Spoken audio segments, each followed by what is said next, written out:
में आग लग गई है तो वो वहाँ पहुँच जाता है। वो देखता है कि खेतों के बीचों बीच एक किन्नर चुड़ैल खड़ी है और वहाँ खड़े होकर ताली बजा रही है।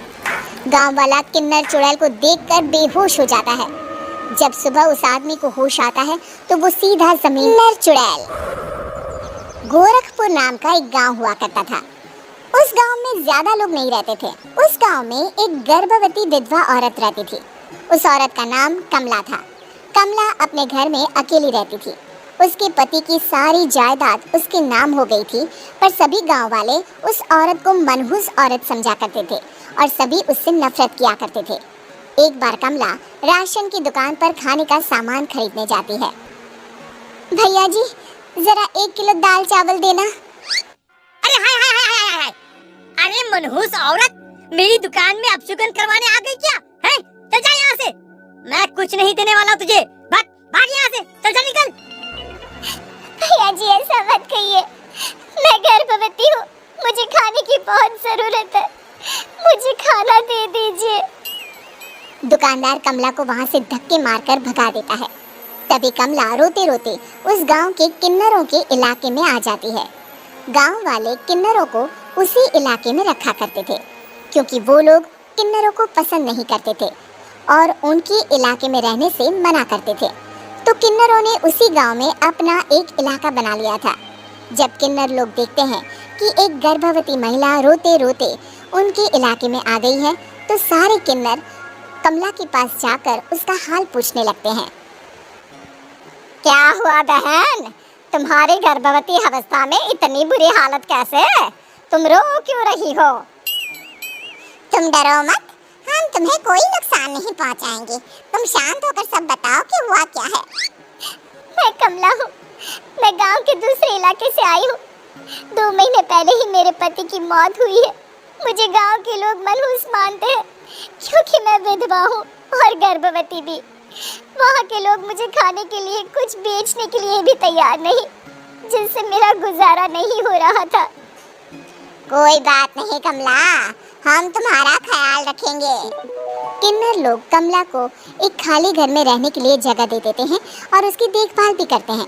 कुछ ही महीने बाद कमला अपने बच्चे को जन्म देती है, पर अफसोस, कमला बच्चे को जन्म देते ही अपनी जान गंवा देती है। जब सब किन्नर बच्चे को देखते हैं तो बहुत खुश हो जाते हैं, क्योंकि वो बच्चा भी किन्नर ही था। कमला ने एक किन्नर बच्चे को जन्म दिया था। अब इस बच्चे की देखभाल कौन करेगा? हम तो इस बच्चे को गांव के दूसरे इलाके में भी नहीं भेज सकते। और तो क्या हुआ, इस बच्चे की माँ नहीं रही तो हम इसे पालेंगे। अब ये हमारे इलाके में रहेगा, हमारे साथ रहेगा। फिर वो किन्नर उस किन्नर बच्चे को गोद ले लेते हैं, उसका नामकरण कराते हैं।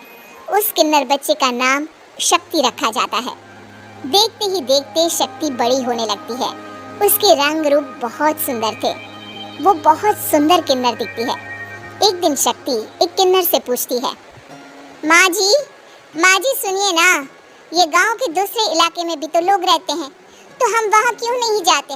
हम उनसे अलग क्यों रहते हैं? शक्ति, क्योंकि वो लोग हमारे जैसे नहीं, वो लोग हमें पसंद नहीं करते, इसीलिए हम उनसे अलग रहते हैं।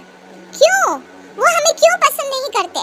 मुझे एक बार उस इलाके में जाना है, मैं एक बार वहाँ जाकर घूम कर आऊँ।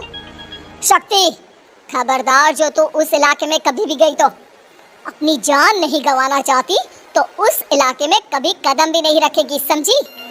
इतना कहकर वो किन्नर वहाँ से चली जाती है। शक्ति उस किन्नर की बात सुनकर बहुत रोती है। माँ जी, ऐसा कैसे कह सकती है? उन्होंने इतनी सी बात के लिए मुझे इतना डांटा। अब तो मैं उस इलाके में जरूर जाऊंगी। फिर एक दिन शक्ति गांव के दूसरे इलाके में चुपके से जाती है। ये लोग तो हमारे जैसे ही इंसान हैं, तो ये हमसे नफरत क्यों करते हैं?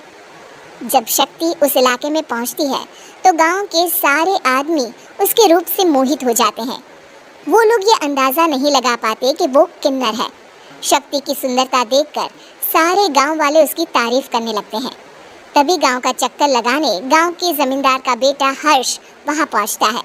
हर्ष भी दिखने में बहुत सुंदर होता है। जब हर्ष ने शक्ति को देखा तो वो भी उससे मोहित हो गया, और जब शक्ति की नज़र हर्ष पर पड़ी तो वो हर्ष को देखकर मोहित हो गई।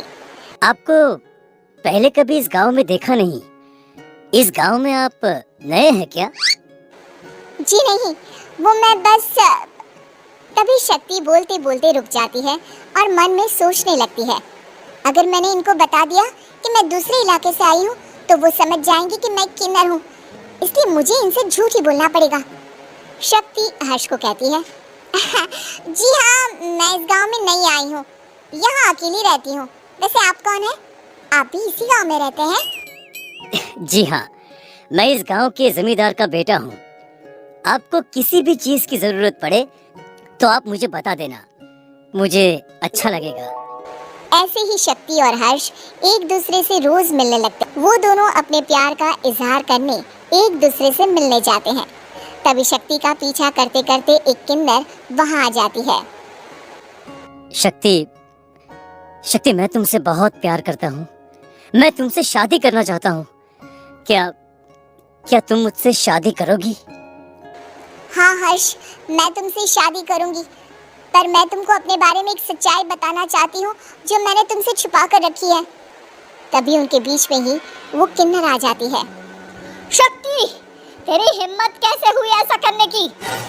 वो किन्नर शक्ति को खींचकर गांव के जमींदार के पास ले जाती है। हर्ष भी वहां शक्ति को बचाने के लिए पहुंच जाता है। जमींदार शक्ति और हर्ष के प्यार के बारे में सुनकर गुस्से में आ जाता है और शक्ति को गांव के बाहर निकालने की सजा देता है। शक्ति ये बात सहन नहीं कर पाती और कुएं में कूदकर अपनी जान दे देती है।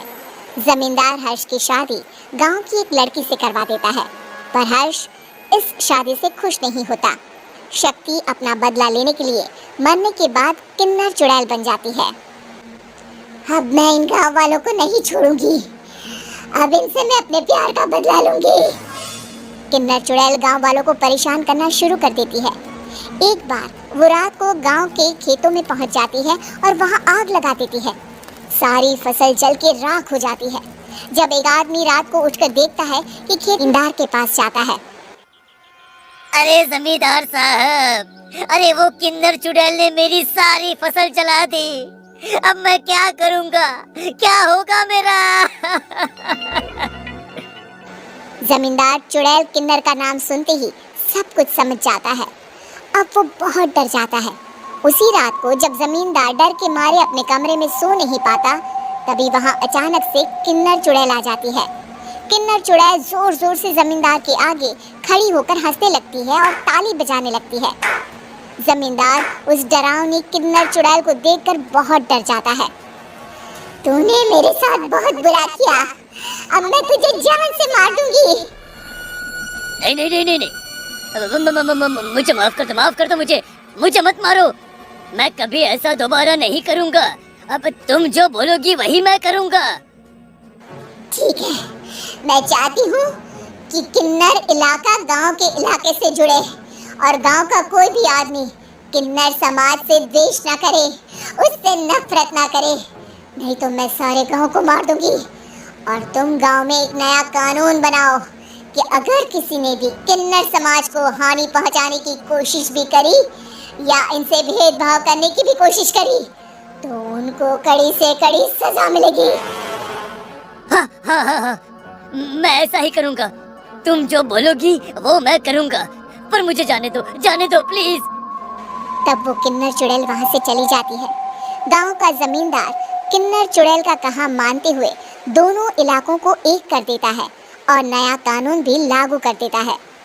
तब से वहां किन्नर समाज और बाकी गांव वाले शांतिपूर्वक रहने लगते हैं।